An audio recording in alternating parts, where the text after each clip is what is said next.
Welcome to Samba Samba. Enjoy the video. You start by confirming the first-generation Apple TV and fresh remote batteries. This avoids delays.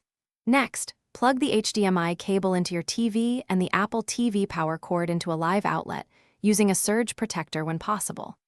Once done, switch the TV to the correct HDMI input and press menu on the Apple remote to wake the device. Make sure the status light illuminates. If it does not, check the power connection before proceeding. Now you connect the Apple TV to the internet. Choose Wi-Fi and enter the password, or plug in Ethernet for a more reliable connection, especially for software updates. After network access, sign in with your Apple ID so purchases and rentals appear. Enable home sharing if you plan to stream from iTunes on your computer.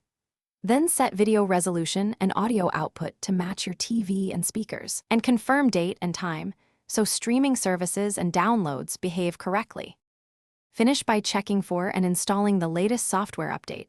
Go to Settings, General, and Update to ensure performance fixes and app compatibility.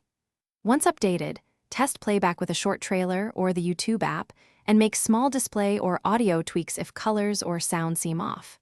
If something goes wrong, restart the Apple TV, reseat the HDMI and power cables, and only then perform a factory reset if problems persist.